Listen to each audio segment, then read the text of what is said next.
안녕하세요. 소양강 블루베리 농부입니다.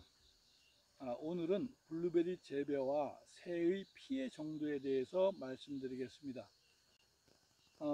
블루베리 재배가 다 끝난 이 시점에 생뚱맞게 블루베리 재배와 새의 피해 정도에 대해서 말씀드리는 것도 이상하지만은 그래도 독자분 중에 한 분이 블루베리를 재배하는 데 있어서 새들의 피해가 어느 정도인가 하는 것을 말씀을 해달라고 해서 제가 아는 범주 내에서 경험을 바탕으로 말씀을 드리겠습니다. 제 경험에 의하면은 블루베리를 재배하는 데 있어서 방조망은 선택이 아니라 필수다. 거의 필수적으로 설치해야 한다는 것을 말씀드리겠습니다. 실례로 저희 농장에서는 이번 7월 중순쯤에 돌풍과 함께 폭우가 내려서 설치되어 있던 방조망이 다 날아갔습니다. 그래도 수확할 수 있는 것이 최소한 30% 정도 이상 남아 있었기 때문에 장마가 끝나면은 수확을 할 수 있겠다라고 생각하고 방조망에 대해서 30%밖에 안 남았으니까 다시 방조망을 설치하는 것도 번거롭고 또 지속적으로 비가 내렸고 해서 방조망을 벗겨놓은 상태로 장마가 끝나기를 기다렸고, 또 장마가 끝난 다음에 수확하러 들어가 보니까 정말 한 개도 열매를 남겨놓지 않고 새들이 다 가져갔습니다. 다시 말해서 중만생종들은 방조망 없이 재배한다는 것은 거의 불가능하다, 이렇게 말씀을 드리겠습니다. 그런데 반면에 이상스럽게 새들이 가장 극성을 부리는 시기는 7월 초중순부터 이제 수확이 끝날 때까지 지속적으로 그러고, 이상스럽게 블루베리가 처음 수확하기 시작하는 6월 중순부터 6월 말까지 초기에는 새들이 달라붙지 않습니다. 따라서 우리 농장에서 가장 먼저 수확하는 이제 듀크 같은 경우는 새들의 큰 피해 없이 이제 수확이 가능하고, 그 다음 번부터는 지속적으로 이제 새들이 달라붙기 때문에 방조망을 설치하고 블루베리를 수확하고 있습니다. 제가 새들에 대해서는 잘 모르지만은 새들이 왜 6월 말 이전까지는 크게 농장에 들어와서 피해를 입히지 않는데 6월 말이 지난 다음엔 왜 피해를 입힐까 하는 것을 곰곰이 생각해 보았습니다. 근데 이거는 순수하게 제 사견입니다. 제가 새의 어떤 조류에 대해서 모르지만은 새들이 왜 6월 말을 기점으로 농장에 들어오는 것인가, 왜 6월 말 이전에는 농장에 들어오지 않는 것인가, 이것을 생각해 보면 아마 새들의 생태와 관련이 있지 않겠는가, 이렇게 추론을 해봅니다. 새들의 생태와 관련이 있다는 것은 아마 이른 봄에 새들은 포란을 해서 이제 한 2, 3주? 3주? 3주 안쪽에 아마 새끼를 낳을 겁니다. 그리고 또 다시 한 3주 정도 이제 어미가 먹이를 물어다가 새끼를 이제 키우는데, 그 시기가 아마 6월 말쯤까지가 아니겠는가, 저는 이렇게 생각합니다.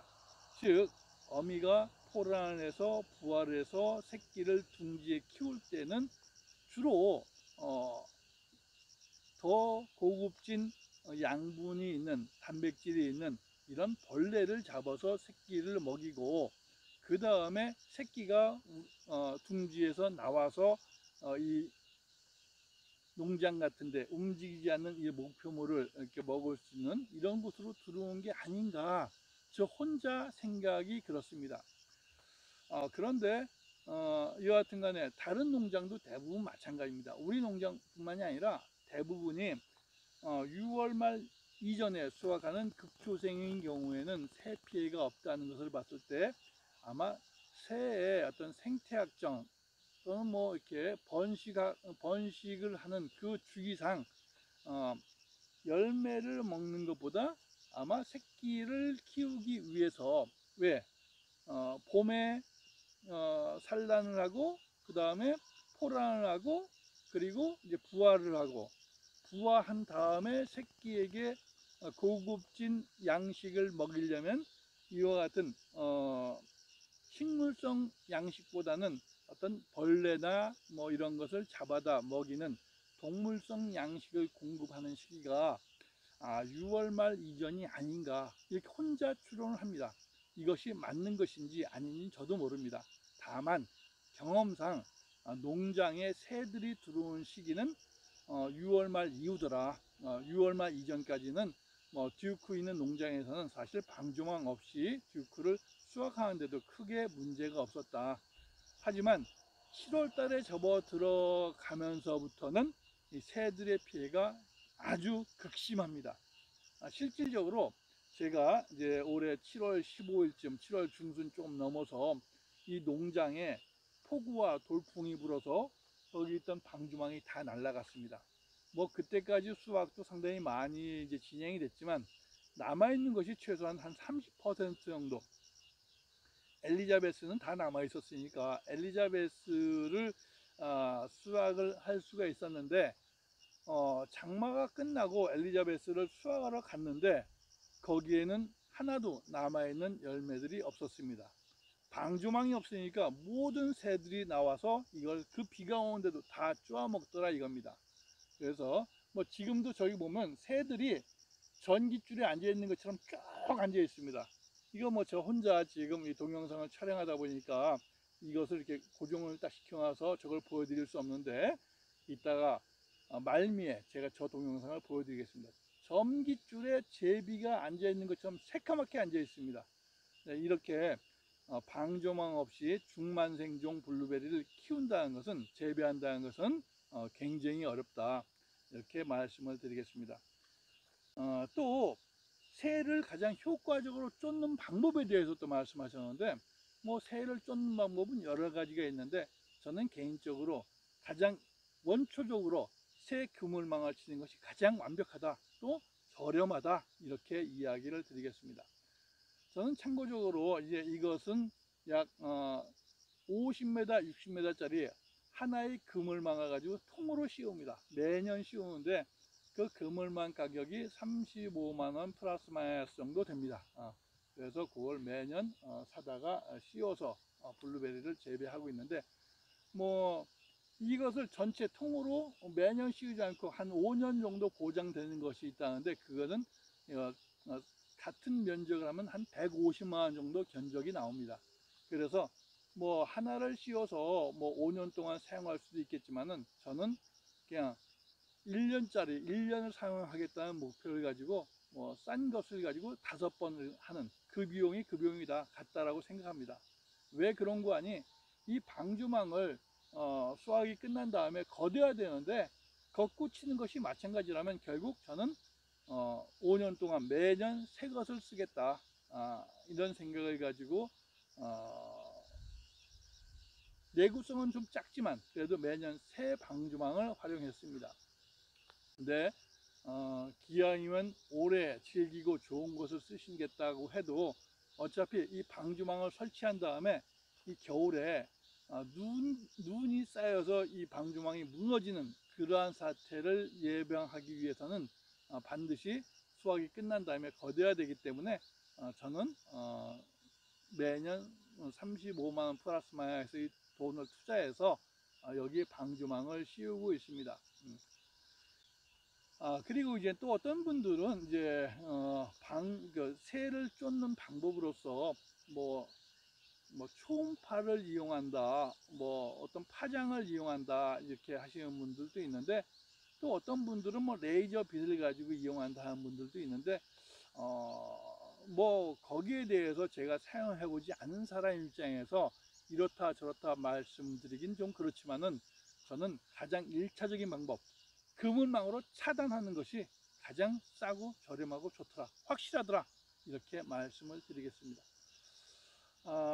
기타 제가 이제 아까도 말씀드렸지만 수확도 다 끝난 이 시점에 제가 왜 뜬금없이 갑자기 블루베리 재배와 새의 피해에 대해서 말씀을 드렸냐면은, 독자분 중에 한 분이 이 새가 블루베리에게 얼마만큼 피해를 주는지 또 이것을 어떻게 차단하는지에 대해서 알려달라 라고 말씀을 하셔서 제가 경험한 것을 바탕으로 말씀을 드렸습니다. 다시 한번 종합해서 말씀드리면은 새의 피해는 6월 말 이전에 수확하는 급주생인 경우 방주망 없이도 크게 피해를 입지 않더라. 그리고 7월부터 끝날 때까지는 항상 새의 습격이 있더라. 따라서 극주생을 재배할 때는 방주망을 설치하지 않아도 된다라고 이야기를 경험으로 말씀드리겠습니다. 그러나 중만생종부터는 방주망 없이는 수확 자체를 포기하는 것이 맞다라고 말씀을 드렸습니다. 실제로 제가 7월 중순에 우리 농장에 돌풍과 폭우가 불어서 설치했던 방주망이 다 찢기고 날려서 그 이후에 단 한 톨도 수확하지 못했다는 것을 경험적으로 말씀을 드렸습니다. 그래서 블루베리를 재배할 때는 반드시, 특히 중만생종을 재배할 때는 반드시 방주망을 설치해라 이렇게 말씀드렸고, 또 추가적으로 기타 조류 피해를 예방하기 위한 시설로서 어떤 레이저 빛을 발사한다거나 아니면 어떤 초음파를 이용해서 어떤 파장을 이용해서 새를 쫓는다거나 이런 이렇게 말씀을 많이 또 이제 새를 쫓는 데 있어서 새를 조류 피해를 방지하기 위한 방법은 저는 가장 1차적인 방법, 망으로 완전히 뒤집어 씌우는 것이 가장 좋더라. 그러나 기타 방법으로서 어떤 레이저 빛을 활용한다거나 아니면 어떤 파장을 활용한다거나 이러한 방법이 있는데, 그것은 제가 직접 사용하지 않아서 이렇다 저렇다 말씀드리긴 어려운 것 같습니다. 저는 그냥 단순하게 가장 저렴하게 망을 씌우겠다, 그리고 이 망은 1년만 사용하겠다, 이런 방법으로 계속 매년 망을 새로 구입해서 설치를 하고 있습니다. 물론 망이 내구성이 강해서 5년 6년 이렇게 쓴다고도 하지만은 어차피 5년 6년 동안 지속적으로 설치했다가 이제 겨울에 이제 진짜 몇 년에 한 번씩 오는 그 폭설로 인해서 이것이 무너진다면 그 가치가 없기 때문에, 또 저는 수확이 끝나면 어차피 걷어내기 때문에 저는 싸고 저렴한 50m, 60m 이 단 한 장의 폭을 가지고 이 농장 전체를 덮는데 그 비용은 35만원 플러스 마이너스 정도 된다, 이렇게 말씀을 드렸습니다. 그리고 이제 추가해서 이 방주망 설치하는 것은 정상적인 견적을 내서 하면 평당 15,000원에서 18,000원 정도 이렇게 할 겁니다. 제가 그때 설치할 때 그렇게 했었습니다. 근데 이 자체가 제 생각엔 너무 비싸서 저는 개인적으로 직접 시공했습니다. 직접 시공하니까 평당 3,500원 정도밖에 들어가지 않았습니다. 즉 18,000원이라면 1000평이면 1,800만 원인데 1,800만 원에서 이제 50%를 이제 지원해 주니까 결국 제 돈이 이제 900만 원이 들어간다는 얘기입니다. 그래서 그 자체도 너무 많이 들어간다라고 판단해서 저는 직접 이 파이프를 구매하고 모든 여기 들어가 있는 소도구를 다 직접 구매해서 제가 직접 구멍을 뚫고 파이프를 절단해서 받고 이렇게 해서 시공을 했는데, 전체 시공 비용은 한 350만 원 정도 이렇게 들어갔습니다. 그래서 농사를 지어 보니까 모든 것은 다 하게 마련이다. 내가 아쉬우면 내가 직접 다 할 수 있더라, 이런 말씀도 더불어서 말씀드렸습니다. 수확도 다 끝난 시점에 이제 제가 새와 블루베리 재배와 관련된 이제 이런 이야기를 한 것은 아까 말씀드린 것처럼 어느 독자분이 댓글로 말씀을 주셔서 거기에 대한 답으로 오늘 동영상을 촬영했습니다. 저는 2020년을 블루베리 재배와 관련된 모든 노하우를 동영상으로 촬영해서 유튜브에 올리는 것을 목표로 하고 있습니다. 여러분 좋아요와 구독으로 응원해 주십시오. 제가 알고 있는 블루베리 재배와 관련된 모든 노하우를 여러분과 함께 하겠습니다. 아울러 블루베리 재배에 있어서 뭐 궁금하거나 질문사항이 있으면 질문하십시오. 그럼 제가 오늘처럼 이렇게 동영상으로 촬영해서 여러분에게 답을 드리겠습니다. 자, 감사합니다.